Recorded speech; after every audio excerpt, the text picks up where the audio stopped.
tarde.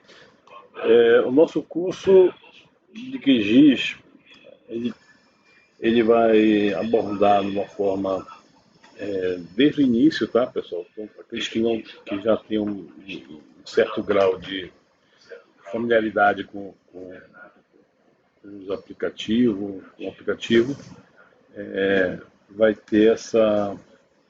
A gente vai pegar desde o início, falando um pouco dos conceitos de cartografia, porque sem esses conceitos a pessoa vai ficar perdida. E como nosso público aqui, nós temos vários alunos que são calouros, pessoas que estão começando na área, então a gente vai abordar um pouco da cartografia. Então a aula de hoje, ela, ela vai necessariamente falar um pouco da cartografia, então a gente vai perder um pouco de tempo falando da cartografia, mas na verdade a gente vai estar ganhando esse tempo justamente para as pessoas saberem exatamente o como é que funciona a cartografia, os formatos, as projeções, né, para poder ter esse entendimento. Bom, deixa eu rapidamente passar aqui para vocês. Para quem não me conhece, meu nome é Jamer Costa, sou professor da Universidade Federal Rural da Amazônia, da UFRA, professor do curso de Engenharia Ambiental, Cartográfica, Pesca, Agronomia, Floresta, enfim, na área de geotecnologias. Sou geólogo de formação. Só lembrando para vocês desligarem aí os microfones e as webcams, tá legal? Vocês liguem aí, ativar somente quando for realizar alguma pergunta ou pode interagir pelo chat, tá legal? Então vocês podem perguntar pelo chat e eu respondo aqui que eu estou ativo aqui. Então eu passei aqui um cronograma, porque sexta-feira eu tenho um compromisso à tarde. Então na sexta-feira, como eu vou ter um compromisso à tarde, na sexta-feira nosso horário, aí a gente pode ver aí, dependendo da demanda, se é impossibilidade, ou a gente faz na sexta-feira de 9 às 10h30, ou a gente passa, não ter aula na sexta e continua segunda, terça e na quarta, no mesmo horário das 15 às 16h30.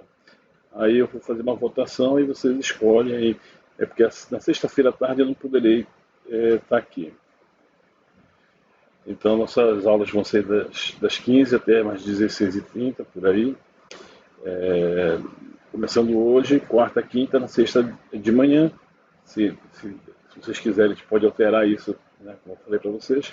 Segunda, terça, e se mudar, a aula de sexta pula para quarta-feira. Mas a priori a gente vai manter esse horário aqui. Então aqui nós temos aqui, mais ou menos, eu mostrei para vocês, isso aqui está lá disponível lá para vocês. Eu botei isso no Facebook, botei no Instagram, né, essas cronograma do curso, né?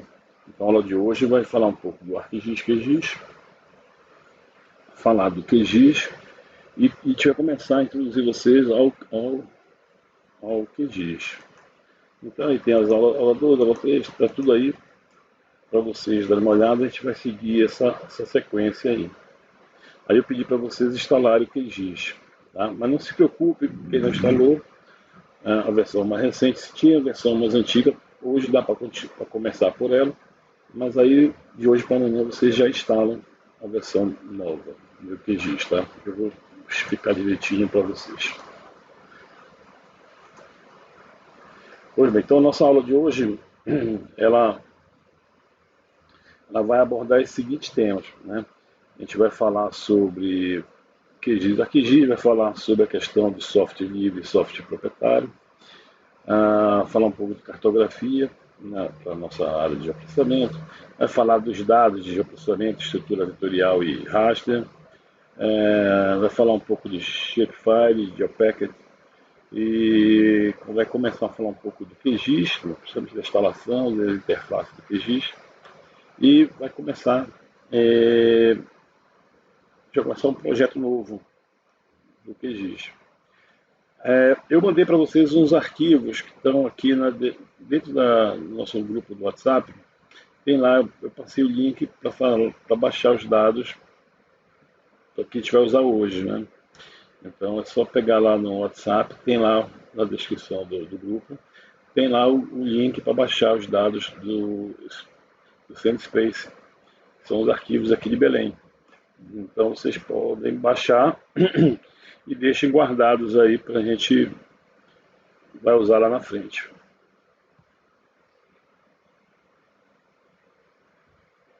Pois bem, vamos falar um pouco do ArcGIS e do QGIS, tá legal? Existe uma diferença muito grande do ArcGIS e do QGIS. Para quem não sabe, o ArcGIS é um programa que é pago, muito difundido no mundo inteiro. As pessoas, a Esri é a líder mundial em software de geotecnologias. Ela investiu muito nos seus aplicativos de geo e tem sido a líder mundial por muito tempo, né? Quase que ela corria solta praticamente no mercado com seus aplicativos de geotecnologia. O arquivo do ArcGIS, por exemplo, como ele é um software pago, a maioria desses softwares que estão disponibilizados, que a gente vê aí nas universidades, as pessoas usam, normalmente as pessoas usam software pirata, né? Então a maioria desses softwares que estão rodando por aí são softwares piratas. E porque é um programa realmente caro. Uma versão do ArcGIS, ela começa, eu não sei quanto está agora, mas há uns anos atrás custava, a versão básica dela custava $3.000, né? Então eu não sei quanto que está hoje, mas a última versão que eu comprei custava $3.000.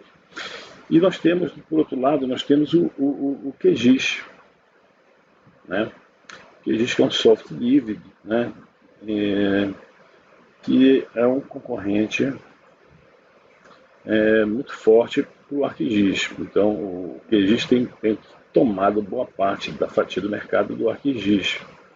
E aqui eu coloquei aqui umas principais diferenças entre os dois aplicativos, né?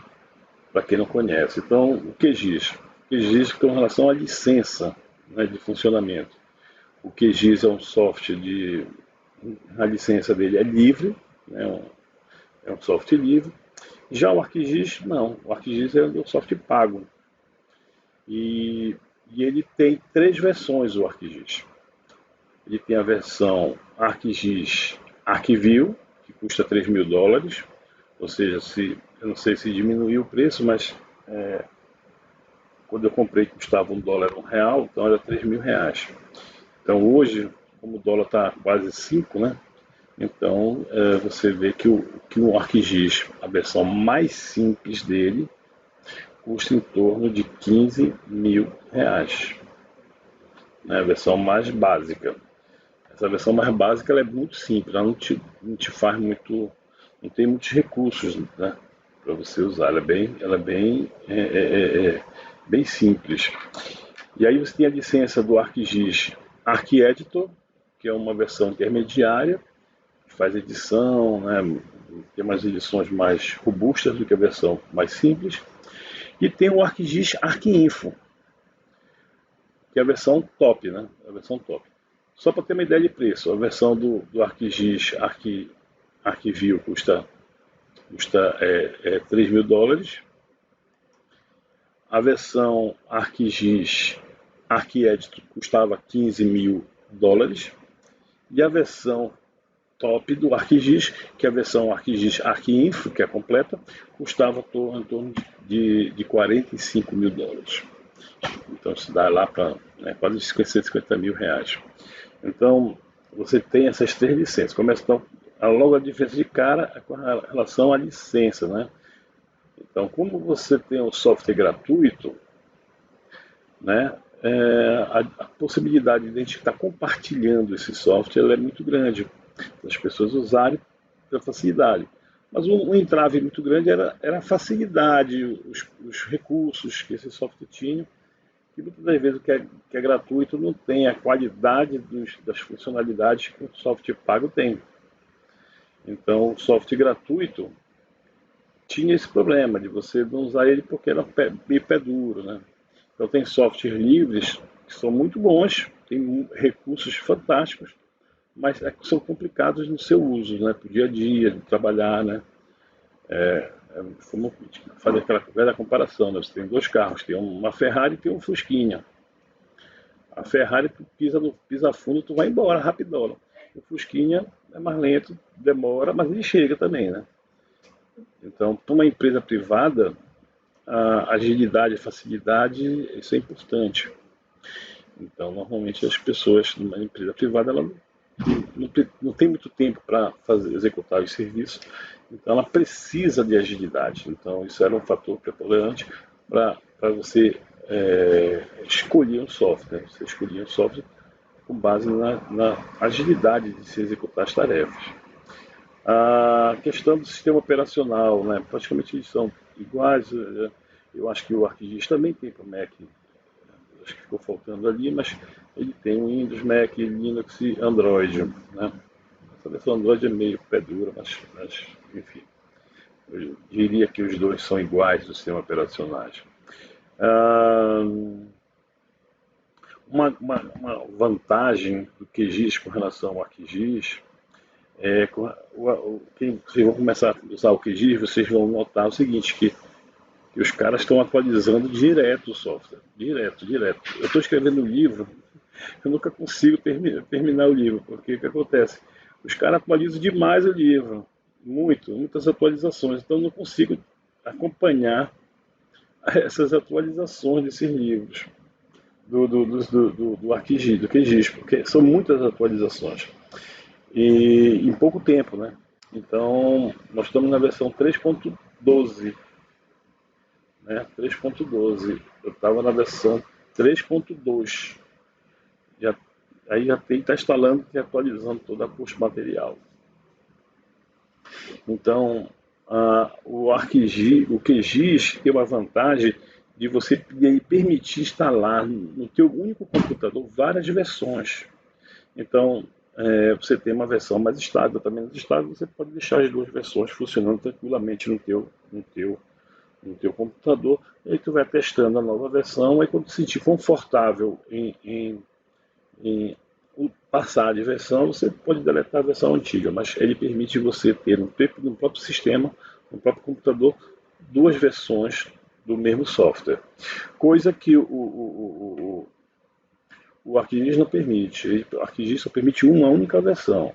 Se você vai instalar a nova versão, ela vai atualizar em cima da versão que está lá. Bom, tem outras funções aqui. Eu gostaria de chamar, vou pegar só os principais. A questão da acessibilidade dos formatos de arquivo. Né? O QGIS com relação ao ArcGIS. O ArcGIS, pessoal, é um dos que mais. O ArcGIS é um dos que mais tem compatibilidade de leitura com vários formatos, tá? A gente está comparando o QGIS com o melhor software, né? Até então, o melhor software do mercado. Então, é uma disputa ferrenha, né? Porque sempre vai ser com o que tem de melhor no mercado, né? Teoricamente, né?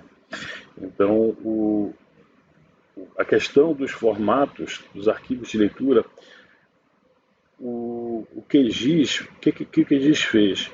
Existe um módulo nele, um módulo de leitura, de conversão de dados, que a gente vai falar lá na frente. Esse módulo de leitura, de conversão de dados, é um módulo que é feito por uma outra turma que não é do QGIS. Então, essa turma que faz esse módulo, que é de código aberto, eles ficam o tempo todo atualizando e inserindo novos formatos de programa de GEL, de raster, de vetor, de texto, enfim. Esses caras trabalham só com isso. E o QGIS, o que ele faz? Ele só importa esse módulo para o QGIS. Então, na verdade, esse módulo de acessibilidade de formato é um programazinho separado que fica dentro do QGIS só para fazer isso, para salvar, ler e gravar em vários formatos. Coisa que no ArcGIS, isso, os programadores do ArcGIS, é uma coisa que eles vão implementando aos poucos, né?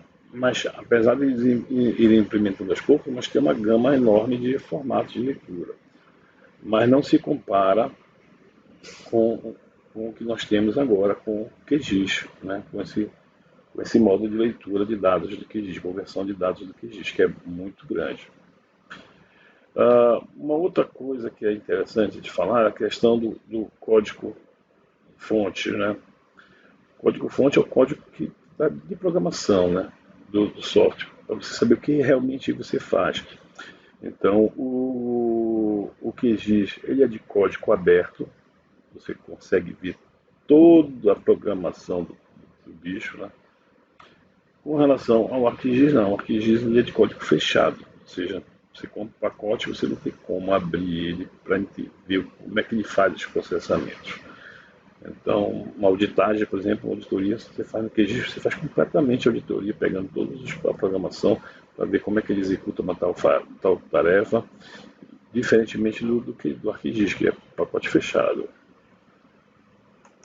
Então, a questão da confiabilidade, eu diria que está no mesmo nível, praticamente. Tá? As funções de mapeamento do ArcGIS, o ArcGIS tem bem mais, tá, pessoal? Ele tem bem mais funções, né? As funções são algumas rotinas específicas para uma determinada função. Então ele já tem essas rotinas já pré-estabelecidas, porque é anos de mercado, então ele tem muitas funções dessas avançadas para mapeamento já incorporadas no sistema. Só avisando que essas funções às vezes elas não funcionam na versão mais básica, você tem que comprar a versão mais avançada, a mais cara, daquelas 3 versões que eu falei inicialmente. Uma outra coisa interessante é a questão da guia, né, do material para estudo, material falando de software. Sem dúvida nenhuma, tu vai ter no ArcGIS uma grande quantidade de material disponível aí para você baixar na internet, vídeo, cursos e tal. O QGIS, como ele é mais recente, ele está começando agora, mas ele está começando com uma quantidade já bem grande, porque as universidades e centros de pesquisa todo mundo está adotando o QGIS para trabalhar. Então isso facilita a disseminação dessas informações. Né? Eu há muito tempo, eu só trabalhava com ArcGIS, só trabalhava realmente com ArcGIS. E quando eu trabalhei no CIVCIPAM, a gente começou a adotar o QGIS, eu fiquei meio desconfiado na época de sair de um programa que eu dominava perfeitamente para migrar para um programa novo. Naquela época, o QGIS estava assim, gatinhando ainda, começando. Ele tinha as ferramentas, né, bacanas, mas ele, quando chegava no layout, ele apanhava um pouco no layout e aí era difícil você sair de um programa como o ArcGIS, que é fácil, tem as ferramentas de simbologia enorme, e para migrar para o QGIS foi sofrível no início, né? Mas eu digo para vocês que isso daquelas versões anteriores, mas na versão nova do QGIS, ela não deixa nada a dever aqui ao nosso amigo ArcGIS. Nada mesmo. Uma outra coisa que importante aqui de te comentar é com relação a banco de dados, a armazenagem de dados. Tá? Isso aqui é muito bacana, porque o que acontece no QGIS, ele suporta banco de dados, né? PostGIS, PostgreSQL, enquanto que o ArcGIS ele tem uns bancos de dados pequenos lá, nativo deles, que só funciona com ele lá, que é bem limitado com acesso, bem limitado. Então ele realmente ele não ele não permite uma grande variedade de funcionalidade, né? Então ele é limitado ao número de registros de polígonos, tem uma certa limitação. Então, limitação essa física, de espaço, né, de memória e tal. Enquanto que o QGIS, não, o QGIS ele suporta o PostGIS, que permite você acessar um banco de dados gigantes, né? Principalmente se tu vai precisar de um banco de dados muito grande assim que tu, né? E ele, como ele permite associar a banco de dados, não que o ArcGIS não permita conectar banco de dados, tá? Ele permite, mas o ArcGIS ter as mesmas funções do QGIS, vou dar um exemplo. Eu posso estar lá numa secretaria de meio ambiente e eu estou pedindo para os meus funcionários, meus técnicos estarem mapeando os desmatamentos na Amazônia. Então eu dou para cada técnico lá, eu pego a minha base de desmatamento 2020 e eu peço para os meus técnicos dar acessar uma imagem de satélite do Landsat e verificar novos desmatamentos, adicionar novos desmatamentos em cima dos vetores. Eu posso ter todos os meus técnicos, né, todos os meus técnicos estarem acessando a minha única base de dados, desmatamento 2020, todo mundo acessando a mesma base e estarem atualizando ao mesmo tempo essa base. Essa função, o QGIS, ele permite fazer isso tranquilamente, já é nativo mesmo, você não precisa, você instala ele já tem essas ferramentas. Já o ArcGIS, não. O ArcGIS tu precisa comprar uma ferramenta. Eu me lembro que essa ferramenta era muito cara. É o ArcSDE. Então custa tipo 60 mil, coisa assim. É uma ferramenta que ela só faz isso. Ela linka a base de dados, que você pode ter várias pessoas conectadas numa única base de dados. Então, para o ArcGIS, tu precisa ter o ArcSDE para poder estar fazendo essa mesma ferramenta, usando esse mesmo tipo de ferramenta. No ArcGIS já vem essa ferramenta já incorporada. No restante, pessoal, basicamente são muito parecidos, né? São muito parecidos os comandos. Bom, vamos falar agora um pouco rapidamente aqui dos sistemas de coordenadas para as pessoas que não são familiarizadas com o sistema de coordenadas. Vamos imaginar o seguinte, nós temos basicamente dois tipos, vamos trabalhar com os dois tipos. Nós temos o primeiro tipo, coordenadas geográficas, né? Essas coordenadas geográficas, elas trabalham com valores em graus, tá? Então, para as coordenadas geográficas, você divide a Terra, você vai fatiar a Terra de duas formas.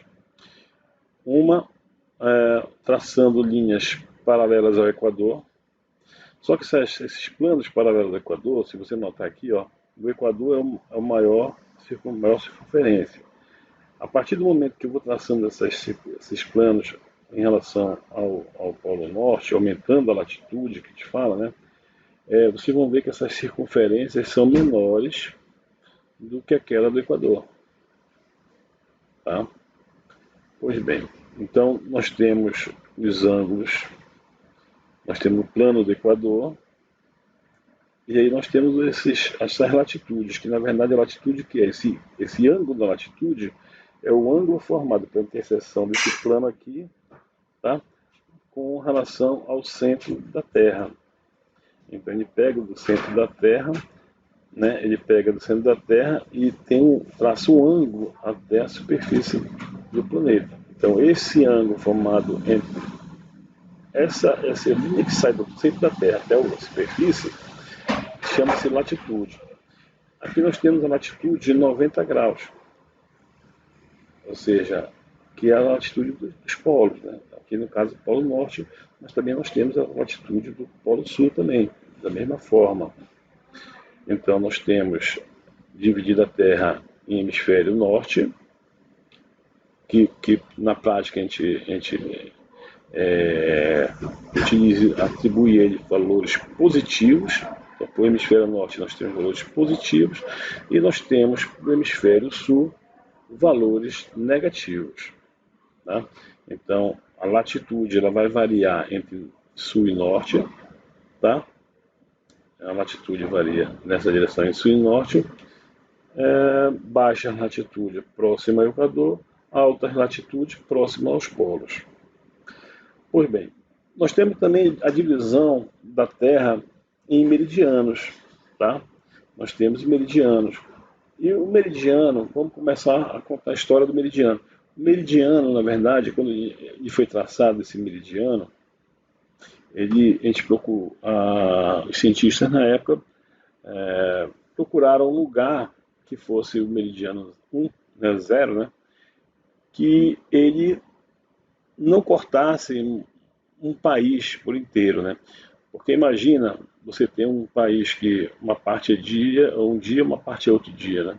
Então isso para a economia, né, seria um transtorno desgraçado você, né, manipular. Ó, imagina um meridiano que separa a linha do dia, se fosse no meio do Pará.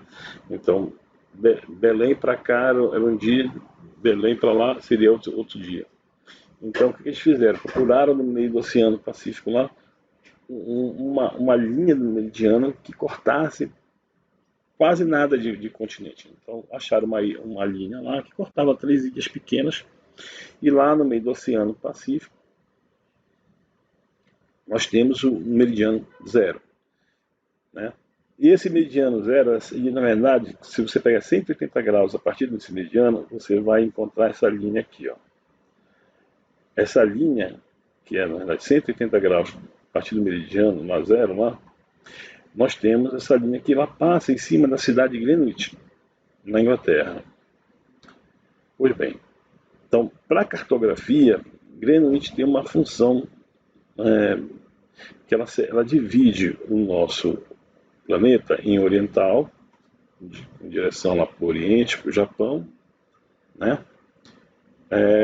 Ou seja, que esteja a leste de Greenwich, então oriental ou a leste de Greenwich, nós temos a parte ocidental, né, as Américas, né, a costa oeste da África, a Península Ibérica, enfim, é a região ocidental do meridiano, né, em São Greenwich.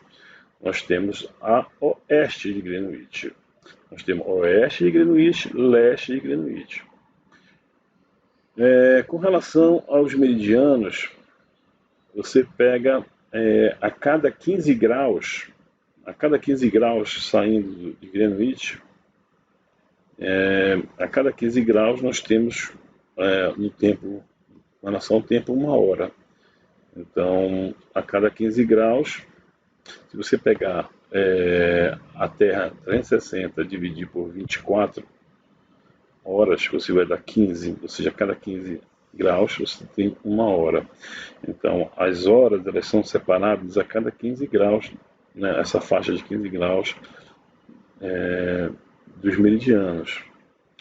Então, é por isso que Belém e boa parte do Brasil, está a 3 horas de Greenwich, porque 15 graus, 30 graus, 45 graus. Então, a gente está aqui de 45 nessa região aqui, tá? Essa região aqui, ela é a região de 3 horas de diferença de Greenwich. Pois bem, acho que aí já foi tudo. A questão da longitude, os meridianos têm sempre o mesmo tamanho, diferente da latitude. Basicamente é isso aí. Então, a latitude ela é separada em norte e sul pelo plano do Equador, já a longitude, oeste e leste, pelo meridiano de Greenwich. Aqui é só para fixar aqui para vocês. Então, nós temos as baixas latitudes no Equador, até as altas latitudes, né, em direção aos polos, tá bom? A longitude, a mesma coisa, nós temos Greenwich, nós temos 180 graus de Greenwich, nós temos o antimeridiano de Greenwich, que é onde começa a contar o tempo. Então a Terra gira nesse sentido aqui, ó, né, de oeste para leste. Então, como nós temos a Terra girando nesse sentido, o dia amanhece primeiro na região, na área leste do Brasil, e se põe a oeste do Brasil, né? Então, seguindo o sistema de rotação da Terra. Então, esse daqui, na verdade, são as coordenadas, sistema de coordenadas geográficas, e usa graus para se localizar. E o sistema de coordenadas geográfica, pessoal, ele é único. Uma coordenada aqui, ela só existe aqui, porque na hora que a gente adota sul e norte, este e oeste, quando você põe a coordenada, não existe outra coordenada, outro ponto com a mesma coordenada. São pontos únicos.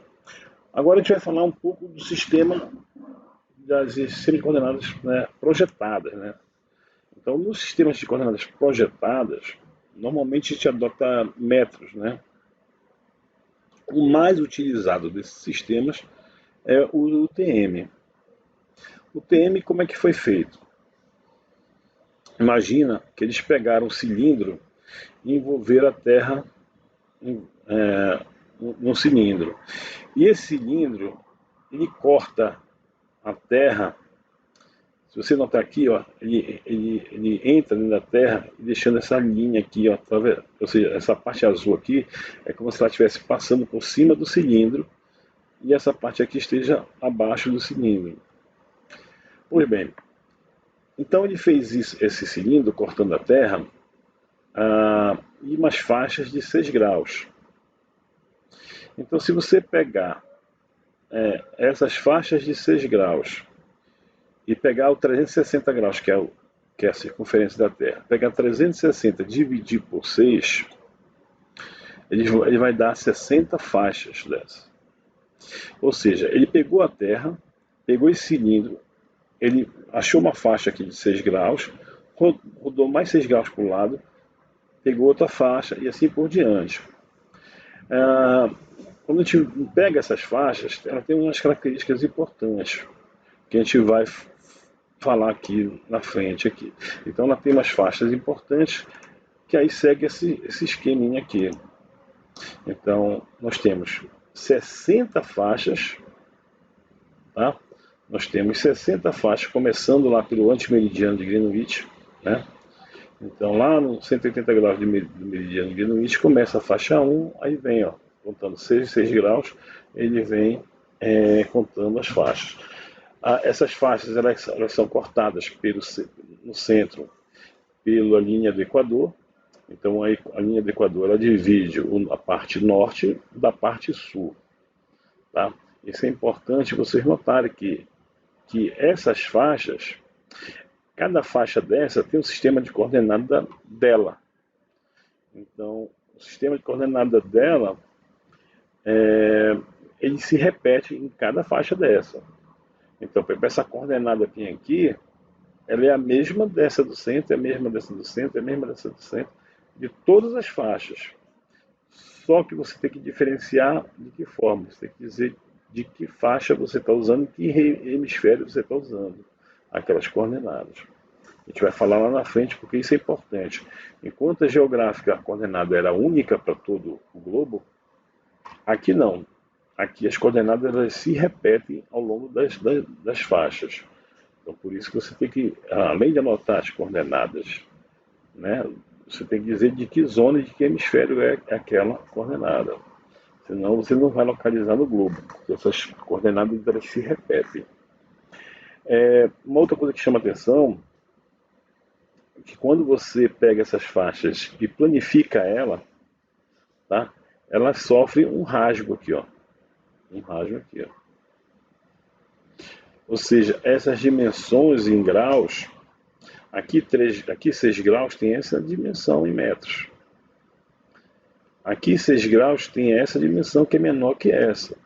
Ou seja, existe variação de escala quando mais me afasta para o polo norte ou para o polo sul, né? Quanto mais eu me afasto do Equador, eu vou ter digamos assim, uma escala diferente, né? Vai ter um erro atribuído aí, na verdade não é um erro, mas sim uma escala diferente, dada a projeção utilizada.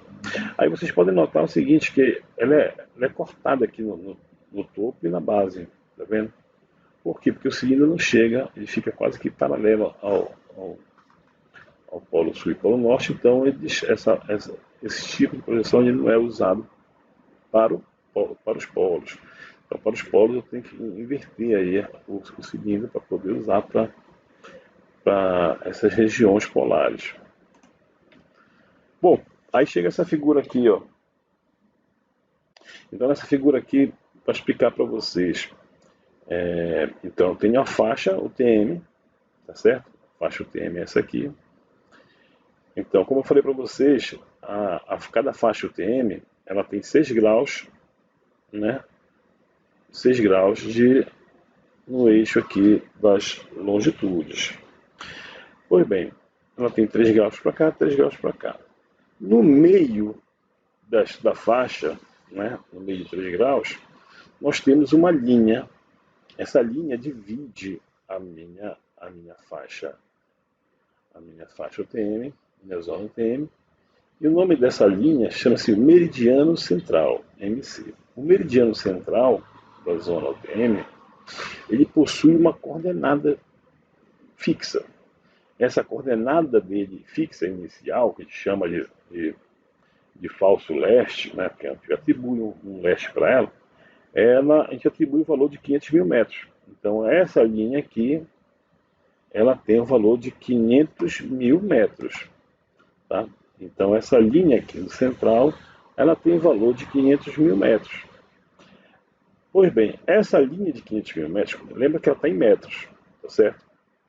Então essa linha de 500 mil metros, ela aumenta na direção da direita, ou na direção de leste, ela aumenta isso em metros, tá legal? E ela diminui para a esquerda ou para o oeste em metros também. Então, 500 mil metros, se eu andar 100 metros para cá, 100 mil metros para cá, tipo aqui, ó, 500 mil metros essa linha. Então, esse meu ponto A aqui, ó, ele andou 100 mil metros para a esquerda, aqui, ou para o oeste. Ou seja, então essa coordenada desse ponto aqui, ó, é 400 mil este. Beleza. Então, esse ponto que está aqui, ó, ele andou 220 para leste. Então, de 500 mil mais 220 vai dar 720 mil metros para este. Pois bem, então a faixa central aqui ela tem 500 mil metros. Bom, vamos falar primeiro no hemisfério sul. No hemisfério sul, a latitude de 80 graus, que é essa linha aqui embaixo aqui, a latitude de 80 graus sul, tá? Ela é atribuída ao valor de 0 metros. Ou seja, saindo da latitude de 80 sul, tá? Eu vou aumentar. Por favor, desliguem o áudio. Alguém está com o áudio ligado? Marcos Dias. Tá? Então você pega aqui, ó. Você tem 80 sul, você tem 0 metros. E você vai variar em metros até a linha do Equador. O hemisfério sul, para a região sul, a gente vai variar de 0 metros até o valor de 10 milhões para a linha do Equador. Então, o hemisfério sul, as nossas coordenadas próximas aqui da região do Equador, elas vão tender a ser próximas de 10 milhões. Ou seja, como a gente não está em Macapá é 10 milhões, né, em cima da linha do Equador lá. Então aqui a gente está em 9 milhões alguma coisa. É por isso que as nossas coordenadas aqui no Pará, as UTM, são sempre em torno de 9 milhões alguma coisa, porque a gente está próximo do Equador. Então a mesma coisa aqui, ó. Esse ponto aqui, né? Vou pegar aqui o ponto B. O nosso ponto B, ele está mais próximo aqui do 0 metro, então aqui a coordenada dele, ó, 4 milhões e 500 mil metros. Né? Só para lembrar o seguinte, essa informação de E e N, na verdade ela só é uma informação das coordenadas não pense que está a este, né? Na verdade, essa informação ela só diz respeito a em que sentido está essa coordenada. Então, esse ezinho aí de east, né, que é do inglês, então ela só está informando que essa coordenada ela pertence ao eixo este-oeste. A mesma coisa esse end north, né? Ele sai uma informação que ela diz respeito às coordenadas que estão variando no sentido norte-sul. Pois bem, então nós temos as coordenadas este e norte-sul. Aí onde eu quero chamar a atenção de vocês é com relação ao ponto C e o ponto D. Repara que o zero é aqui, no hemisfério sul, e ele vai dar 10 milhões aqui no Equador. Já para o hemisfério norte, olha aqui no hemisfério norte qual é o problema. O Equador para o hemisfério norte, ele possui coordenada 0. E ele vai chegar aos 10 milhões na coordenada 80 graus norte. Tá? Só que no hemisfério norte, os americanos, como foram eles que fizeram essa coordenada, eles, como tinha a questão do Alasca, então eles puxaram um pouco mais o sistema UTM para latitudes de 84 graus. Então eles estenderam um pouco mais a latitude até 84 graus, que é justamente para incorporar a região do Alasca. Pois bem, então vocês notam aqui que aqui é 80 sul e lá no hemisfério norte 84. Só que o 10 milhões vai aqui na latitude 80 graus norte. Então, quando você olhar latitudes, né, ou seja, na direção do norte-sul, você olhar coordenadas maiores que 10 milhões do hemisfério norte, elas existem por causa dessa extensão aqui da Alasca. Pois bem, então você tem aqui o meridiano central, 500 mil metros. Então, para cá, por exemplo, bora ver o que eu sei e o D. Então, C ele andou 220 mil metros. Então, ele andou 220 mil metros, deu aqui. Os 200 quilômetros, 220 quilômetros andou aqui. Então, minha coordenada este vai ser 500 mais 220, ou seja, 720. Aqui, ó, nesse ponto D aqui de cima, eu tenho o mesmo problema. Tenho 500 mil metros, dei 220, vou ter lá 720 este. Então, aqui eu tenho 720 este, eu tenho 720 este. A distância daqui do 80 sul, né, onde é o 0 metros, até o ponto C são 6 milhões e 500 mil metros, no sentido norte-sul, né? A mesma coisa ocorre aqui, ó. Lembra que aqui no hemisfério norte, o zero aqui, ele andou também 6 milhões e 500 mil metros, está aqui, ó. Então, você nota que as coordenadas do ponto D e do C, elas são as mesmas coordenadas, só tem um porém. Aqui é da zona 22, aqui também é da zona 22, só que aqui é N e aqui é Sul. Então, é importante que você grave, além das coordenadas, qual a zona e qual é o hemisfério que está, onde a coordenada está inserida.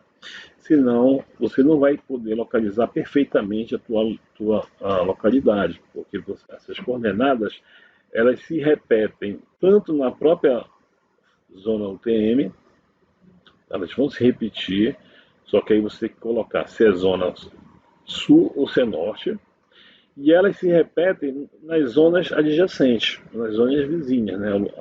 nas 60 zonas, ou seja, essas duas coordenadas que eu mostrei para vocês, C e D, elas vão se repetir 60 vezes. Elas vão se repetir nas 60 faixas do tempo. Então é importante que você diga, além de ser no hemisfério norte e sul, qual é a zona que ela pertence. Isso é importante. Lembra que na figura anterior a gente mostrou o cilindro ele cortando a terra? Vamos supor que esse cilindro estivesse apenas envolvendo a terra. Se estivesse envolvendo a terra, ele só ia triscar, só ia tocar em um ponto da superfície desse cilindro. Mas como ele corta a terra, ou seja, o cilindro passa por dentro da terra, ele acaba aqui gerando duas linhas de contato entre o cilindro e a superfície da Terra. São essas duas linhas aqui, ó. Ou seja, é a superfície de contato entre a Terra, o azul, e o cilindro. Pois bem, essas linhas elas estão projetadas aqui, ó. Essa linha tracejada rosa aqui, ó. Elas têm um papel fundamental, porque quando a gente usa as coordenadas UTM, elas fazem com que as nossas distorções elas sejam menores. Porque se aonde tem essas linhas tocando, né, a projeção, o mapa, a projeção do cilindro com o mapa, onde essas linhas encostam, o nosso erro é praticamente zero. E aí esse erro vai aumentar a partir do momento que eu me desloco dessas linhas. Como nós temos duas superfícies de contato, né, duas linhas dessa, então são duas linhas onde o erro é mínimo. E eu vou diminuindo, aumentando o erro a partir do momento que eu vou me afastando dessas linhas rosas. Pois bem, essas linhas elas ocorrem a 320 mil metros, na coordenada de 320 mil metros, ou seja, a oeste de 500 mil metros, e ela ocorre a 680 metros, mil metros, ou seja, ela também ocorre 180 mil metros, né, 180 mil metros para oeste, 180 mil metros para leste da linha do meridiano central. Ou seja, essas coordenadas de 680 mil metros e a coordenada de 320 mil metros são as linhas de erro zero. Pois bem, então a gente aí cai para essa situação aqui. É como se a gente estivesse vendo essa curva, a curvatura da Terra bem aqui nesse ponto aqui, ó. Tá? E aí o que a gente tem?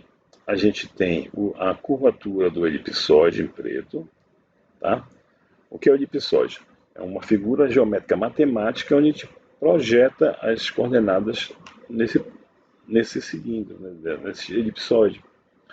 Só que quando a gente vai planificar isso, né, quando a gente vai planificar, a gente precisa projetar essa superfície da Terra nesse plano aqui em azul. Pois bem, ou seja, se eu pegar uma fazenda aqui, eu tenho que pegar essa área da fazenda e projetar a partir de um método de projeção que pode jogar essas informações na projeção do mapeamento, na linha azul aqui. Pois bem, então, eu falei para vocês que aonde essa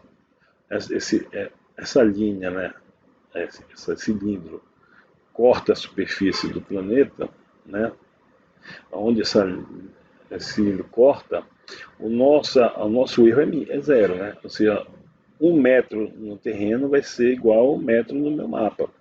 Então, nesses dois pontos, aqui e aqui, o meu fator de escala é 1, ou seja, eu não vou nem aumentar, nem diminuir a minha distância a partir do... Desculpa, nem aumentar nem diminuir as minhas distâncias a partir desses dois pontos aí onde vai ter minha ponto de interseção. Nós temos em vermelho aqui nosso meridiano central. Tá? Nesse meridiano central, o meu fator de escala é 0,9996, ou seja, se eu tiver 1 metro aqui, ele vai ser projetado com 0,9996 aqui metros. Ou seja, ele vai diminuir, ele vai ser menor. Então, nessa região compreendida entre os dois fatores de escala igual a 1 e o meridiano central no centro, eu vou ter, a partir daqui, eu vou aumentar meu erro, só que aqui nessa região meu fator de escala vai ser menor que 1. Meu fator de escala vai ser menor que 1. Ou seja, a minha distância vai ser menor que 1. Então, essa é uma característica dessa região aqui, tá? Entre os dois fatores de escala igual a 1. Onde a região dos dois cilindros, que o cilindro encosta à superfície do planeta. Já nas outras regiões externas, né, a parte externa desse fator de escala igual a 1, eu vou ter um fator de escala maior que 1, ou seja, em vez de dar 1, vai dar 1.1, 1.2, então ele vai aumentar. Então as minhas dimensões elas vão ser maiores do que o real na projeção. Tá?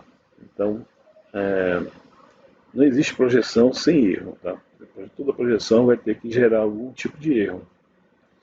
Mas você conhecendo a projeção, você consegue minimizar esses erros, né? Então a projeção TM ela é muito usada para a questão de cálculo de área, de fazenda, de propriedade, enfim, os cálculos de área que a gente executa sempre tiveram uma projeção TM em função disso. Então nós temos no globo nós temos várias zonas UTM, lembrando lá no meio do Pacífico lá tem, como eu falei para vocês aqui, ó, o 01, 02, 03, nós estamos aqui no 22, ó. Belém está aqui 22M e aqui é atribuído letras, né? Então tem a zona 22 e a linha aqui, ó, M, tá? M. Então nós temos M 22M para a região de Belém.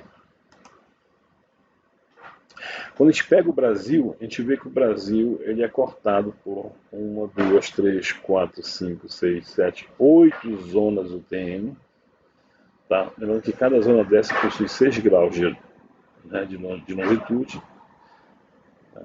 Então Belém está localizado aqui. Para quem não conhece Belém, Belém está bem aqui, né? Nessa região, está bem próximo da região que vai mudar de faixa, o litoral aqui da região Bragantina, aqui do Pará. Mais precisamente, quem vai daqui na estrada de Belém com direção a Salinas, quando chega antes de Castanhal, antes de chegar em Castanhal, ele já muda de 21, 22 para 23. Então essa região aqui do Pará é 23 e o meião do Pará, região global lá, Carajás e tal, é 22 e o oeste do Pará é 21. E aqui você tem mostrando a visualização, né, das zonas com relação aos estados do Pará. O Ceará, por exemplo, é zona 24, completamente na zona 24. O Maranhão ele pega um pouquinho aqui, ó, lá perto de Ceilândia, para 22, e pega um pouquinho aqui do 24 aqui. No geral, o Maranhão é 23 completo. Pega aqui o Amazonas, pega 1, 2, 3, 4 zonas UTM. Acho que é o estado que mais pega a zona UTM, é o Amazonas. Pois bem. Então aqui são as zonas, tá? SA, quer dizer, South American, o S de Sul, aí tem a linha A, SA, ou seja, linha A do Sul, eu também tenho a linha A do Norte, e assim por diante. Então, cada região dessa aqui, a gente fala que é uma folha do milionésimo, né? Então tem a região aqui do milionésimo aqui, ó, que corresponde a 6 graus de longitude. E aí eu tenho um nome dessas folhas, para cada região dessa tem um nome específico para elas. Então, só para finalizar, para você não esquecer, sempre que for anotar uma coordenada UTM em metros, eu preciso dizer qual é a zona, né? Eu preciso dizer qual é o hemisfério, se é norte, se é sul, e aí eu anoto as coordenadas, tanto a coordenada este, quanto a coordenada norte. Eu tenho que ter essas informações para poder amarrar perfeitamente o meu ponto das coordenadas UTM. Então sempre tem que ter essas informações. Vamos falar um pouco de escala rapidamente. A escala é uma relação de proporcionalidade. Ou seja, um tamanho meu no meu mapa corresponde a quantos tamanhos desse no meu mundo real. Então, se no meu mapa é 1, seja o que for, metro, polegada, centímetro, a unidade que eu usar, e é a dimensão, não tem dimensão aqui, eu tenho que atribuir uma dimensão. Então eu digo, 1 no meu mapa corresponde a 100 vezes no mundo real. Ou seja, meu desenho, uma unidade equivale a 100 vezes o tamanho lá no mundo real. Bom, eu gosto de ensinar de uma maneira mais simples, pessoal, né?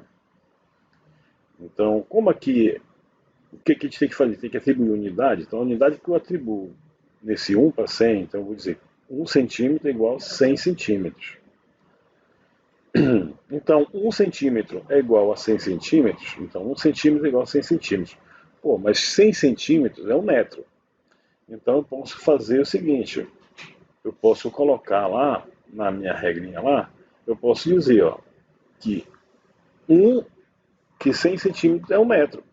Então, como é que eu faço? Eu pegando qualquer unidade, qualquer escala que eu pegue, qualquer escala que eu pegue, se eu dividir por 100, né, se eu chamo isso aqui de centímetro, 1 centímetro é igual a 100 mil centímetros. Mas se eu cortar 2 zeros, eu vou trabalhar com isso em metros. Ou seja, meu mapa vai estar em centímetros e meu mundo real vai estar em metros. Então aqui, ó, 1 centímetro é igual a 100 mil centímetros. Então eu vou pegar 1 centímetro igual, aí eu corto os 2 zeros, vai ficar 1000 metros. Ou seja, 1 centímetro é igual a 1000 metros, porque eu cortei os 2 zeros. Então aqui, 1 para 50 mil, eu corto os 2 zeros, então vai ficar 1 centímetro igual a 500 metros. 1 para 750, ou seja, 1 centímetro, aí eu vou dividir por 100 aqui, ó, uma escala, 1, 2, né? Então vai 1 centímetro igual a 7,5 metros. Então essa questão da escala, ela pode ser numérica ou ela pode ser gráfica, tá? É importante que, dependendo do teu mapa, ou você deixa as duas, ou você deixa a preferência para a escala gráfica, porque a escala gráfica, quando você tira uma cópia ideográfica ou xerox, o que for, ela permanece no teu mapa, né? Deixando a dica de como está a tua questão da tua escala. Então é importante a escala para definição dos mapas, da escala de apresentação dos mapas, né? Então tu tem escalas pequenas e você tem escalas grandes, né? Então, as escalas grandes elas são de detalhe, as escalas pequenas são, né, mais a nível de regional do que de detalhe. Então, quanto mais você detalha isso aqui, né, a escala é maior, a relação de escala é maior. E aí os detalhes vão sendo mostrados melhores, quanto mais detalhado for meu mapa. Então aqui mais ou menos os mapas para 250 mil quase não tem informação, aí você vai puxando um para 100 mil, aí você vai ter mais informação. Aí uma figura mostrando aqui, como normalmente te apresenta os mapas em função da escala. Pois bem, então o mundo real, pessoal, em geoprocessamento nós temos que pegar o mundo real, né, essa bagunça aqui, vários bichos, enfim, e passar essas informações para o mapa, né? E converter o que a gente está visualizando no mundo para mapa. E essa conversão ela pode ser feita de duas formas. Ela pode ser feita a partir de vetores, né, unidades vetoriais, desenhos vetoriais, ou ela pode ser feita através de rastros, de imagens. A gente vai detalhar em seguida. Então nós temos em SIG, nós temos os dados espaciais, né, os dados espaciais, geográficos ou gráficos, né, determina as propriedades geográficas, o espacial de uma determinada propriedade, né? Ela está georreferenciada, as coordenadas dos pontos, das linhas e polígonos ou das imagens, elas têm informações georreferenciadas, né? Elas estão associadas a um sistema de referência para posicionar essa tua entidade gráfica, né, no globo, né, posicionar no globo. Então, quando tem as coordenadas de uma propriedade, essa propriedade da propriedade te jogam no globo. Então, você tem aí as coordenadas localizando aquela tua propriedade, né, que é uma informação espacial e que tu vai posicionar isso no globo. Bom, mas em seguida também nós temos os dados qualitativos, os dados não gráficos, qualitativos ou alfanuméricos. Então, esses dados eles não estão necessariamente, ele não tem informação de coordenadas, mas ele tem uma qualificação ou uma quantificação daquele teu atributo. Vou dar um exemplo. Eu posso ter uma informação de uma casa, um ponto de uma casa. Eu posso ter nesse ponto, na tabela de atributos, posso ter informação de quantas pessoas residem naquela casa, que é um dado quantitativo. Eu posso ter informações se a casa é de alvenaria, se ela é de madeira, se ela é de... enfim, eu posso ter essas informações lá. Eu posso dizer se essa casa tem luz elétrica, sim ou não, se tem água e esgoto, sim ou não. Então eu posso ter essas informações não são descritivas, né, não gráficas, a minha informação dos meus vetores, das minhas entidades gráficas, né? Então essas informações ela caracterizam meus dados, meus geodados que a gente chama, né? Então os meus dados geoespaciais, meus pontos, minhas linhas, meus polígonos, eles possuem uma tabela associada a eles. Diferente do AutoCAD, por exemplo, no CAD você vai desenhar desenhar uma circunferência. Desenhou a circunferência, está lá bonitinha a circunferência, um vetor e tal. Mas ele não tem informação, se for AutoCAD metro, né? Se for AutoCAD simples. Então ele não tem informação sobre aquele vetor. Está só a questão do polígono lá. Já nos programas de geoprocessamento, não. O meu vetor, ele está linkado com uma tabela de atributos, que pode ter N variáveis aí, variáveis essas, quantitativas e qualitativas do meu vetor.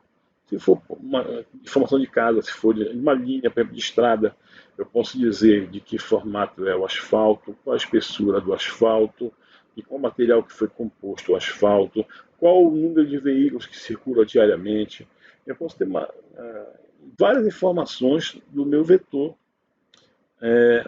composta na minha tabela de atributos.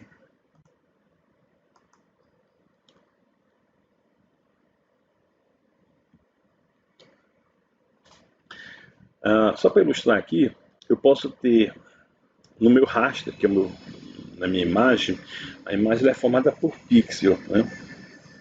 Então cada quadradinho desse é um pixel.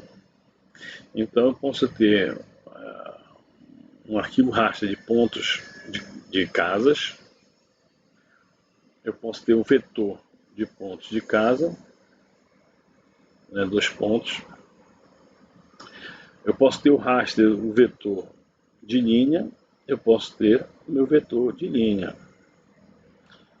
E assim por diante. Um lago, por exemplo, né? A representação de um lago, de uma floresta, enfim, você desenha, né, de acordo com as tuas informações. Você pode ter um arquivo de rede, né, rede conectada, tipo, as estradas, por exemplo. Você tem o desenho lá que mostra a estrada conectada, tudo bonitinho, a questão de elevação e tal. Mas é importante que você saiba o seguinte, que a forma de representação de raster e vetor, ela é muito importante, porque se você vai fazer um mapa, se você está fazendo um mapa vetorial, esses pontos, na verdade, são pontos de coordenadas. Então, um ponto tem as coordenadas x, y e z, se tiver z. A linha é a mesma coisa, só que a linha são a união de vários pontos, ó, os nós interligados aqui, ó. Então, a linha é a conexão de vários pontos. E o polígono é uma linha fechada, né? Então, é uma conexão de vários pontos, sendo que uma linha fechada forma uma área. E quando você tem essa representação em raster, muitas das vezes esse tamanho desse pixel é muito grande. E aí, quando você passa, vamos supor que esse pixel é 1 km por 1 km. Então, 1 km por quilômetro é uma área gigantesca. Então, quando tu plota em cima, tu não tem a certeza do local exato onde está. Mas se for vetorial, não. Vetorial bem em cima mesmo. Então, a diferença aqui rapidamente dos formatos de SIG e raster é que as imagens raster é fácil de edição, o vetor também são as formas discretas, e bordas, estradas, lotes, também é fácil de edição, né? Os raster permitem o uso de grandes variedade de cores. A questão do raster, ele vai degradar a imagem com o zoom, né? Então, quando tu aproxima muito, perde a qualidade, né, a imagem. Quando a conversão é feita de raster para vetor, essa conversão sempre é complicada, né? Por quê? Porque ela sempre perde informação na hora que ela vai fazer a conversão. Uma coisa bacana do raster é a superfície contínua, né? Borda diffuse, né? Então, então vamos supor, eu tenho índice de contaminação, eu pego meu lago e pego a amostra de contaminação de coliformes e faço uma interpolação com esses valores. Então, de um valor de uma amostra para outra, eu vou ter variações, digamos assim, de coliformes fecais entre meus pontos, coisa que o raster, o vetor não permite. O vetor não, o vetor é fixo, né? Pode fazer faixas de contaminação, mas não é a mesma coisa. Então tem vários formatos de imagem, né? Vários formatos mais usados que a gente usa mais é o formato TIFF, sem dúvida nenhuma. Já o desenho, o vetor, né? O vetor ele permite ter banco de dados associado, ele permite construir consulta via Care Builder, né? Você pode fazer consultas utilizando lá o nosso construtor de consultas e, e fazer. Eu quero selecionar todos os polígonos maior que 10 metros quadrados. A gente mostra lá quais são os polígonos que têm maior de 10 metros quadrados. Eu quero localizar todas as casas que estão a 50 metros de uma rodovia. Simplesmente ele vai fazer esse tipo de consulta espacial e tal. Permite análise de rede, né, tipo como você usa o GPS do carro, então, que é uma rede. Então, permite, eu quero ir daqui de Belém até Fortaleza. Então ele vai traçar, pegar todos os vetores até Fortaleza, vai traçar um caminho e vai te dizer o nome das ruas, os acessos, se tem buraco, se não tem buraco, onde está a Polícia Federal, onde está a Polícia Federal, então ele vai te mostrar. E os mapas em raster, a qualidade gráfica deles é superior à da imagem. E aqui tem alguns formatos que a gente está trabalhando. Pois bem, vamos agora falar um pouco de Shapefile. A gente não vai falar sobre o GeoPact agora, vai falar um pouco lá na frente, numa próxima aula a gente vai falar de GeoPact. Mas por enquanto a gente vai ficar só no Shapefile, que é o principal. Então o Shapefile é o arquivo que o QGIS utiliza, que o ArcGIS utiliza, enfim, é um arquivo que ele tem umas limitações, que depois a gente vai lá na frente vai falar também sobre isso, quando a gente for falar de GeoPact a gente vai falar dessas limitações. Pois bem, um arquivo do Shapefile, na verdade, diferentemente de um arquivo do Word, do PowerPoint, que é um único arquivo, o arquivo Shapefile, na verdade, tanto de pontos, linhas e polígonos, um arquivo Shapefile, na verdade, ele é formado no mínimo, ele é obrigado a ter 3 extensões com o mesmo nome. Então, tu põe lá, Ruas Belém. Então, tu vai ter que ter, no mínimo, 3 arquivos, que é o Ruas Belém SHP, Ruas Belém SHX e Ruas Belém DBF. Sempre tem que, quando a gente pedir um Shapefile, você sempre vai ter que gravar no mínimo esses 3 aqui. Pode ter mais extensões, mas esses 3 tem que ter. Os outros 3 são optativos, tá? Então aqui eu tenho aqui, ó, o DBF. O que é o DBF? O DBF é onde está aquela tabela de atributos que qualifica os vetores.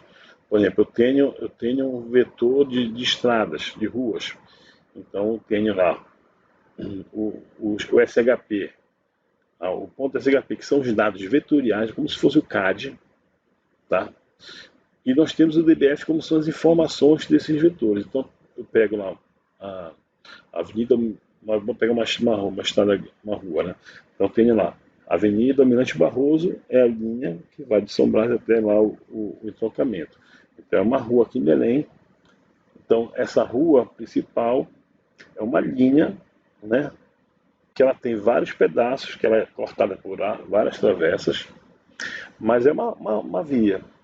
Então para essa via, ou para ela toda, ou por parte dela, por fracionada, né? Eu vou ter informações de qual é o nome de cada vetor daquele da Almirante Barroso. Então eu vou ter lá, nome, Almirante Barroso, Almirante Barroso, Almirante Barroso, para cada pedacinho do Almirante Barroso. Aí eu vou constar lá de que material é feito o substrato, se é asfalto, se é concreto, vai estar escrito lá. Eu posso ter informações numéricas, tipo o fluxo de veículo, quantidade de linhas de ônibus que passam lá, tem lá, quantidade de carros que circulam de manhã, de tarde, de noite. Então pode ter várias coisas associadas aí, tá? Ao meu banco de dados. Então o SHP vai ser o meu desenho, propriamente dito, o DBF vai ser a tabela de atributos desse meu desenho, e o SHX é justamente o arquivo que faz a ligação entre o DBF e o SHP. Então o SHX é que vai conectar os dois, tá? É onde vai estar a questão da geometria dos dois do Shapefile. Eu botei só um exemplo aqui de um arquivo, mas lá na frente a gente vai falar de outros arquivos, de outras extensões. Mas vamos falar do .prj. .prj, então você vê aqui, ó, aqui embaixo, a gente tem um arquivo limite municipal. Então eu tenho o SHP, eu tenho o DBF e tenho o SHX, que é o principal, né, que faz a conexão dos dois. Esse arquivo limite municipal ele não funcionaria se não tivesse um desses três lá, tá? Então, para eu abrir ele, tem que necessariamente ter um desses três, tem que ter esses três juntos, tá? Para poder eles funcionar. Aí nós temos esse arquivo PRJ. Esse PRJ é um arquivo auxiliar, que ele pode estar ou não estar junto com esses arquivos. Mas depois que você configura a projeção, ele aparece junto. Esse aqui, o PRJ, ele possui informações características da projeção do dado do sistema de referência e sistema de coordenadas. Esse PRJ é o arquivo de projeção do shape. Então aqui, por exemplo, eu tenho o limite municipal de Belém. Então eu tenho várias extensões, entre elas eu tenho o PRJ. Esse PRJ dá as informações da projeção do meu shape, tá certo? Da informação do meu shape. Então você pode pegar, por exemplo, esse PRJ e abrir no WordPad. Então, ele mostra aqui, ó, ele está me dizendo aqui que o meu sistema aqui é geográfico, mas que está projetado para o TM. Depois eu vou mostrar isso lá na frente, como é que faz isso, tá bom? Mas você pode abrir esse PRJ e ver qual é a projeção que está. A gente fez até um teste, fez um exemplo aqui que é para mostrar para vocês como a gente acha esse problema, como a gente resolve esse problema quando a gente abre um arquivo. Bom, aí você tem outros formatos de arquivos, né? Formatos CAD, então DXF, DWG, DGN, são formatos de desenho. Sempre que você pedir um arquivo CAD, peça em DXF, que é o formato de export, design export formato, ou seja, formato de exportação de desenho. Então o DXF normalmente é o mais básico de todos. Então sempre tu pede na versão mais antiga, né? Faz um polígonozinho lá no AutoCAD, aí sempre salva na versão mais antiga, tipo AutoCAD 10, 12, DXF, que vai abrir no teu programa legal. Agora, a versão .dwg do AutoCAD, né, é uma versão do teu vetor, do teu desenho, que é uma versão nativa do AutoCAD. E nem sempre um AutoCAD novo, né, essa versão do DWG nova, ela vai ser permitida que você consiga ler isso no AutoCAD, no ArcGIS ou no QGIS. Porque o cara está em 2020, o cara está com a versão AutoCAD de 2021. Aí ele salva nesse formato DWG da versão 2021. A minha versão AutoCAD 12 não vai ler DWG dela. A não ser que ele salve na versão do meu DWG, do meu AutoCAD. Para evitar esse problema, peça sempre DXF na versão AutoCAD 10, que é a versão mais antiga lá. Aí o cara vai te dar e você vai abrir tranquilamente. O DGN, que é uma extensão do software da MicroStation, que é o concorrente direto do AutoCAD, então ele salva ele DGN. E aí, só te falando do raster, né? Então, o raster, na verdade, é uma matriz numérica formada entre linhas e colunas. Numa imagem de satélite, cada pixel desse, ele possui uma imagem, na verdade é formada por pixel, né? Ele tem N número de linhas e N número de colunas. Se eu multiplicar o número de linhas vezes o número de colunas, eu vou ter o tamanho, o número de pixels da minha imagem vai ter. Só multiplicar um pelo outro. Então esse pixel, essa menor unidade de elemento de desenho, ele tem associado a ele uma tabela, né, com valores de atributos desse pixel. Então você tem linhas e colunas, você tem para cada elemento um valor, né? Um valor que corresponde ao DN, que é o número de digital number, que é o número digital de cada pixel. Na verdade, para os programas, essas imagens, ela vem com uma listagem de uma sequência numérica, separada ou por espaço, ou por ponto, vírgula, por ponto, enfim.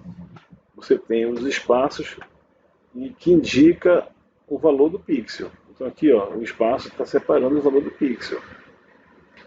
E em algum momento, tu tem que dizer que 1, 2, 3, 4, 5, 6, 7, 8, após 8 pixels, você corta e forma uma próxima linha. Então essa informação tinha que estar contida em algum canto aqui para poder ele formar essa imagem bonitinha aqui. Bom, como eu estou falando para vocês, o problema é a conversão, né? Sempre que a gente vai converter o raster para vetor, sempre vai ter alguns problemas. Então, por exemplo, olha aqui esse exemplo. Repara esse ponto que tem aqui, ó. Esse ponto de trisca nesse quadradinho aqui. E só triscou. Mas como ele ocupa uma área pequena, na hora de converter, ele esquece esses pontos, ó. Então fica como se tivesse atravessado de canto de bico de cantinho por cantinho aqui no pixel. Então, sempre que for converter, normalmente nem sempre vai aparecer esse pixel aqui. Olha aqui. Essa estrada ela cortou aqui, ó. Ela cortou esse pixel aqui. Mas no desenho, quando o cara salvou, não veio. Então, aparece como se a estrada estivesse cortando o mar. Se aqui fosse o mar em azul, na hora que ele fez o traçado aqui, ó, pegou só um cantinho. Então o cara que prefere, esquece esse cantinho aqui, trabalha com um. Pois bem, então um ponto é uma coordenada x, y, né? A linha só é uma sequência de coordenadas x, y. E o polígono é uma feição fechada, uma linha fechada. Tá? Então, quando a gente trabalha com raster, normalmente tem essa característica assim, ó, as bordas não definidas e tal. Quando a gente trabalha com vetor, as bordas são bem definidas, bem delimitadas, que facilitam, né, a interpretação. Pois bem, então vamos, depois dessa rápida abordagem aí, a gente vai falar um pouco aqui do QGIS, né, da instalação do QGIS. Pois bem, vocês precisam baixar, a informação era para baixar lá o QGIS. Então eu mostrei para vocês que vocês poderiam ter ido no... Vou jogar para cá para mostrar. Perfeito. Vocês podem ir no QGIS, vai lá no Google, escreve QGIS, e dentro do QGIS a primeira opção que aparece está aqui, Welcome to QGIS Project, dá um clique aí. Quando você clica aí vai aparecer as opções, vai aparecer aqui, Download Now. Bora clicar aqui em Download Now para ver as opções aqui na versão 3.12 do QGIS, que é a versão Bucareste. Aí você cai nessa tela aqui, ó. Então vamos ver aqui que são 3 opções para download, vamos entender essas 3 opções. Pois bem, a última versão estável, ou seja, a versão que já foi corrigida os bugs, que já foi treinada, foi testada e tal. A versão mais estável do QGIS é a versão 3.10. Então essas versões aqui é a versão, esse long term aqui é a versão mais estável, tá? A versão mais estável. E você também tem aqui logo em cima, tem a versão mais nova, mais recente, tá? Que é ricas em feições. Então essas versões aqui, elas são as versões mais novas. Então essas versões mais novas aqui, essa que está sempre atualizada, tá? Sempre está atualizada. E a mesma coisa, ela tem 64 bits e 32 bits. Essa versão superior aqui é para pessoas que estão na fase de desenvolvedor. Então, a gente tem uns ambientes específicos para desenvolvimento. É uma instalação mais pesada. Tem as funções das versões anteriores, mas é uma versão mais pesada. E se tu quer ocupar menos espaço, tu não vai precisar usar ela. Então, tu, em vez de estar ocupando muito espaço, instala a versão normal mesmo. Pois bem, mas aí tem a questão do 32 e 64 bits, né? Então, você precisa ver no teu computador qual é o teu sistema operacional antes de instalar, porque senão vai dar problema. Então, você tem que saber se é 64 bits ou 32 bits. Aí não tem jeito, você tem que verificar no teu computador qual é o teu sistema. Sendo que os sistemas mais recentes, em geral os mais caros, né, que é o sistema operacional de 64 bits, ele já traz 64 bits. Mas as versões mais antigas, dos notebooks mais antigos, tem muitos deles que são 32 bits. Mas bora ver como é que faz para eu saber qual é a versão. Você vem aqui no mouse em cima do iniciar e clica com o botão direito do mouse, vai lá em sistema. Clica em sistema. Dentro de sistema, quando ele clicar em sistema, ele vai abrir essa janelazinha. No meu está dando uns probleminha aqui de antivírus, não sei o que. Mas o importante é que tu venha bem aqui, ó. Tipo de sistema. Tipo de sistema. Aí vem sistema operacional de 64 bits, processador baseado em x64. Ou seja, o meu computador aqui, ele é um computador de arquitetura de sistema operacional em 64 bits. Tá? Então o que eu vou fazer? Eu vou clicar aqui na versão 64 bits. Vou clicar aqui, mas não vou baixar porque eu já baixei, só para mostrar para vocês. E vou aqui e mando salvar, tá? Então você vai mandar salvar. E aí quando você manda salvar, você dá 2 cliques lá, manda salvar. Eu vou aqui mostrar as telas. Você dá sim. E aí dá próximo. Concorda com esse negócio aqui. Não mexe nesse diretório, manda salvar assim mesmo. E aqui, ó, ele vai escolher componente. Deixa só o que diz mesmo. Isso aqui são as bases da norte da Carolina, sul da Carolina do Sul, Dakota do Sul e Alasca. Você não vai precisar instalar nada disso, manda instalar. Ele vai instalar, demorar um pouquinho, tá? Ele vai demorar um pouquinho e depois vai terminar aqui completando o sistema de instalação. Vou dar para terminar, que aí ele vai ter instalado no teu computador esses diretórios aqui. Pois bem, então aí você abre o QGIS. Então vamos abrir o QGIS aí no computador de vocês. Eu vou primeiramente eu vou mostrar aqui, tá? Então apresentar para vocês aqui rapidamente aqui o nosso ambiente. Então o ambiente do QGIS, na verdade, ele tem o menu, a barra de menu lá em cima, tá? Tem a barra de menu, tem as barras de tarefas e ferramentas aqui, ó. Barra de ferramentas aqui embaixo, ó. Tá? Eu tenho o navegador, onde eu posso navegar para abrir os diretórios, as minhas pastas, enfim.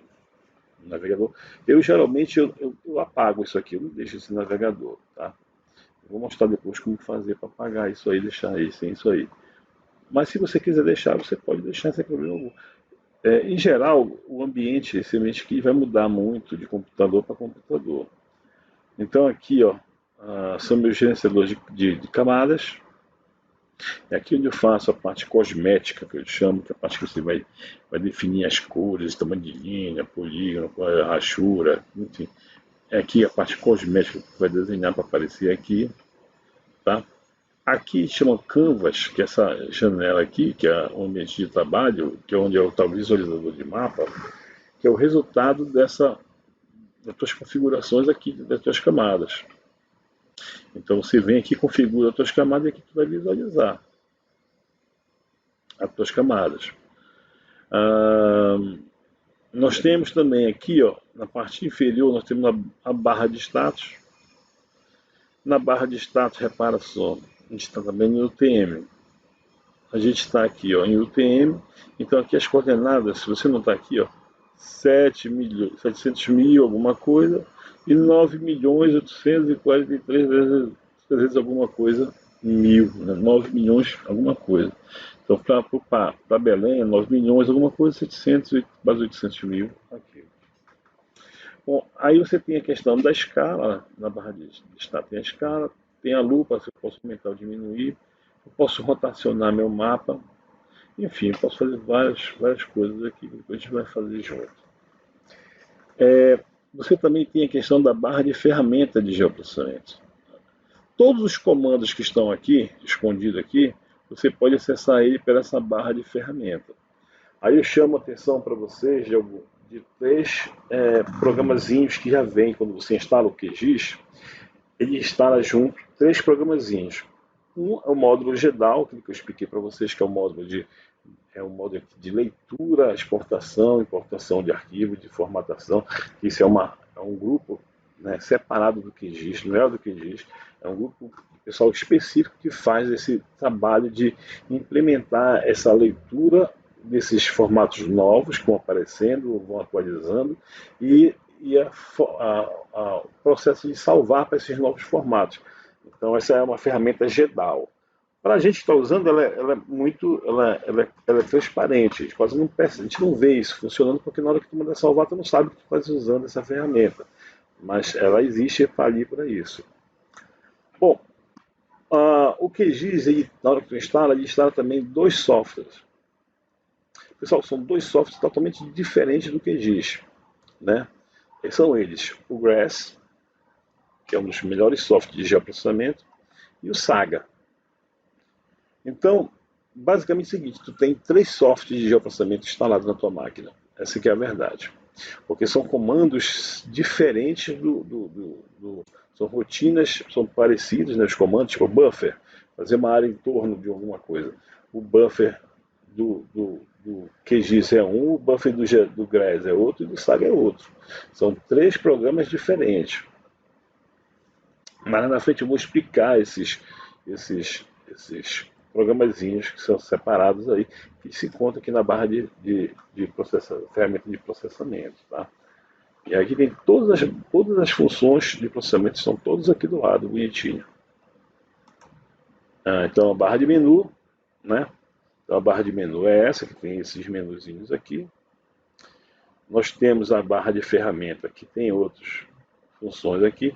Essa barra de ferramenta ela vai mudar muito de usuário para usuário, porque de acordo com que tu vai instalando algumas ferramentas, alguns complementos, você vai instalando, você vai atualizando, aumentando o número de funções aqui, tá? Então, eu aconselho a não instalar todos os complementos, a gente vai mostrar lá na frente, mas não instalem todos, porque às vezes dá muito bug quando você instala um complemento que está em fase experimental, e aí atrapalha muito, tá legal? Nós temos o gerenciador de legenda e camada, que a gente vai explicar aqui, que a gente adiciona nossos shapes, que a gente vai trabalhar no nosso projeto, então a gente adiciona.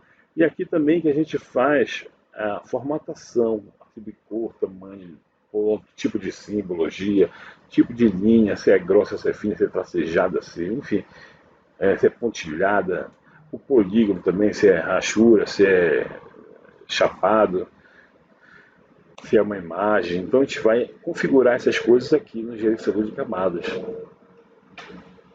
ou de legenda do mapa, né? Na barra de status lá embaixo, aí que é a parte bacana também, bom que a gente vai olhar também, porque é aqui que vai estar o sistema de coordenadas aparecendo, na parte inferior lá, nós vamos ter a questão da escala, definição de escala, a gente pode definir uma escala e de repente eu quero ver uma lupa, quero ampliar alguma coisa, posso ampliar, como se eu estivesse pegando o meu mapa na escala tal e desse uma lupa para visualizar melhor as coisas que estão lá.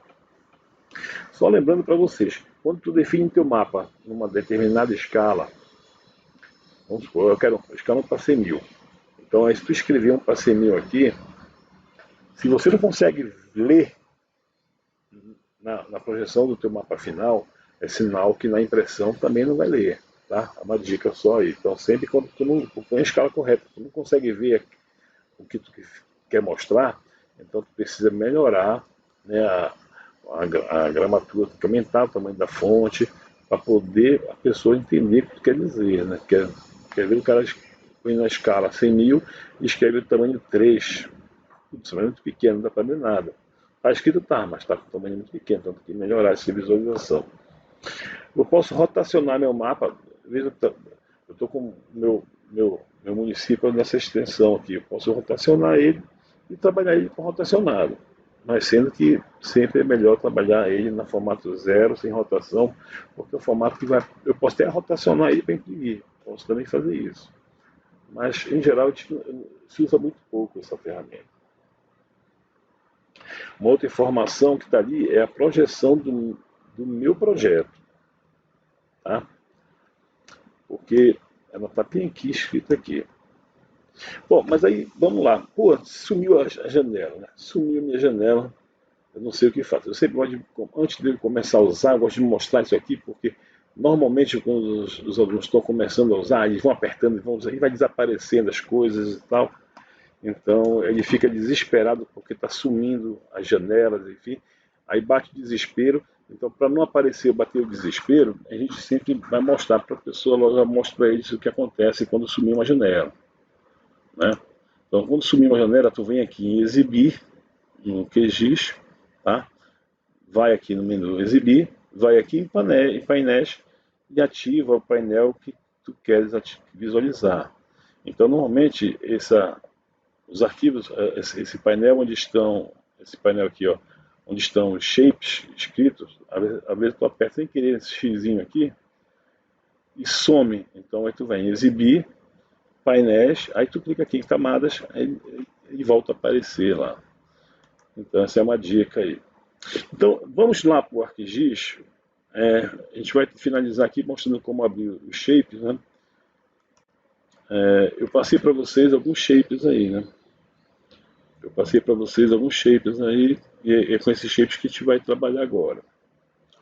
Bom, a gente vai rapidamente só mostrar, hoje só mostrar esse início, e amanhã a gente vai continuar a nossa aula aqui. Nossa aula de 1h30 já passou aqui 8 minutos. Então vamos tentar ver se finaliza aqui agora. Então aqui, ó. Como eu falei para vocês, tem aqui as barras aqui, ó. Você vai clicar nesse botãozinho aqui, ó, que é o gerenciador de dados, né? Você clica lá com ele, Ctrl L lá. Aí vem cair aqui nessa tabelazinha aqui, tá? A gente hoje só vai adicionar o primeiro, mas amanhã a gente vai explicar esses comandos todos aqui. Então hoje só vamos adicionar os nossos vetores aqui. Então a gente vai criar aqui vetor. Aí você vai adicionar. Opa, desculpa. Vetor. Deixa eu apagar aqui. Você vem, clica aqui em vetor. Aí aqui, base de vetores, você clica aqui em 3 pontos, você vai procurar aquele diretório que eu te passei os dados, tá certo? Aí você vai chamar bairro de Belém, bairro Belém. Beleza, pode fechar aqui, ó, bairro Belém. Olha só, ele adicionou o bairro Belém, tá? Quando você, a primeira coisa que você vai fazer é olhar aqui embaixo as coordenadas, tá? Então essas coordenadas aqui, ó, elas estão, lembra lá dos 9 milhões? Ou seja, ela está em UTM.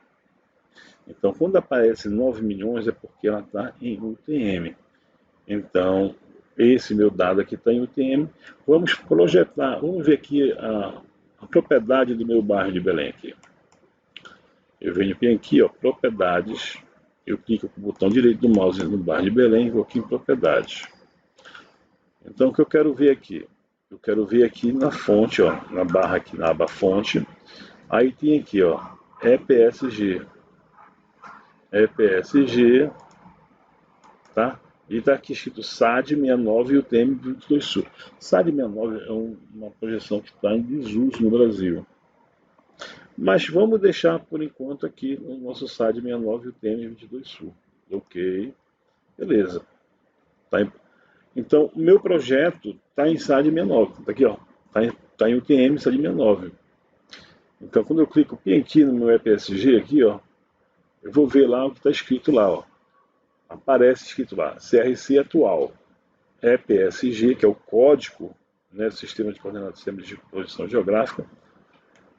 Está lá 31, 29, está lá 29122, 192, né?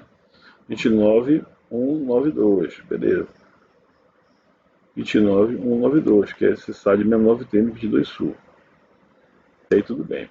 Bom, mas aí eu preciso, o meu shape, que é esse bairro de Belém, ele tem um sistema de coordenadas, que eu mostrei para vocês, que é o sistema UTM, que é esse bem aqui, ó. Está escrito aqui, EPSG 29192, que é o UTM, SAD 69 UTM 22 Sul. Beleza. Esse é o sistema de projeção desse meu shape aqui. Mas eu posso definir o sistema de projeção do meu projeto, que pode ser igual a esse ou pode ser diferente desse. Mas para ele funcionar, esse meu shape aqui, ele tem que ter a sistema de coordenadas atribuído. Então eu venho aqui em projeto, eu venho aqui em propriedades do projeto. Então nesse momento aqui, o que eu vou fazer? Eu vou definir a projeção do meu projeto. Eu posso usar a projeção 29192, eu posso vir aqui, ó, 29192. Eu posso fazer isso aqui, ok. Então o que eu fiz? Eu atribuí a mesma projeção do meu projeto ao meu shape. Então, meu shape, que é a mesma projeção do meu shape, atribuí para o meu projeto.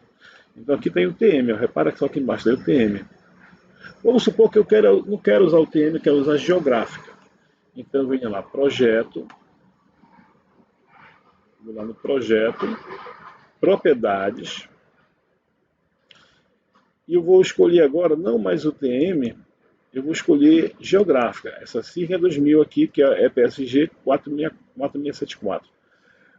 Só para lembrar para vocês, eu posso selecionar, se não estiver aparecendo aqui, tá? Se não estiver aparecendo, porque aqui são as últimas que eu usei, eu posso escrever aqui, ó.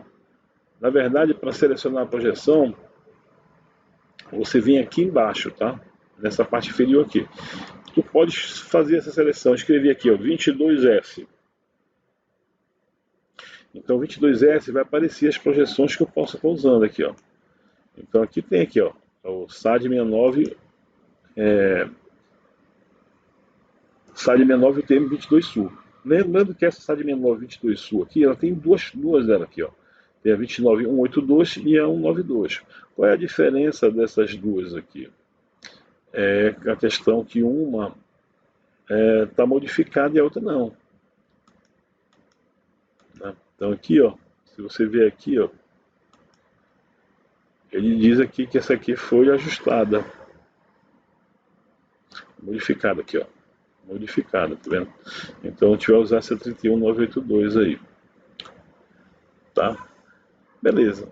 Aí eu uso aqui eu posso procurar por aqui, mas no meu caso aqui eu quero usar o SIRGA 2000. Então eu posso escrever SIRGAS, né, 2000. Então aqui está aqui, ó, SIRGA 2000, 4674. Aí eu vou clicar aqui no SIRGA 2000, que é o sistema de referência para América, tá? América, do ano 2000. Então ele mostra aqui qual é a área de abrangência desse minha projeção, sistema de referência. E aí ele é geográfico, ó, sistema de coordenadas geográfica, do apply, ok.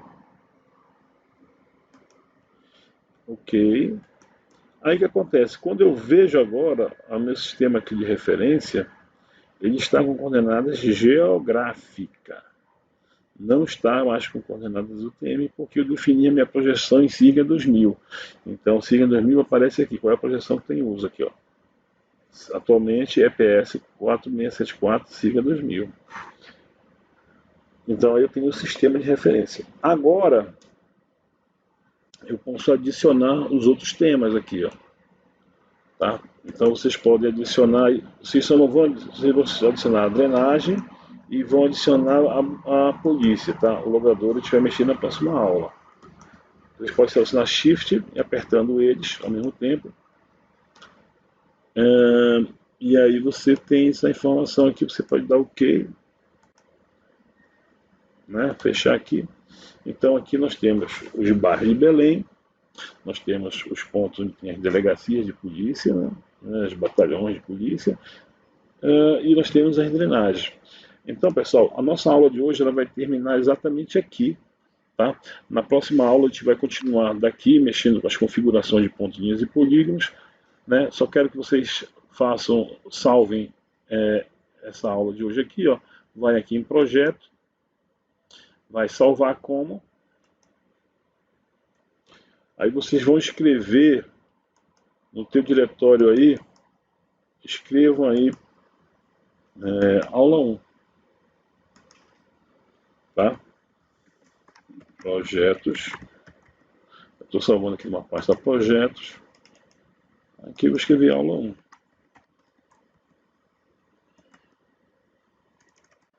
Aula 1.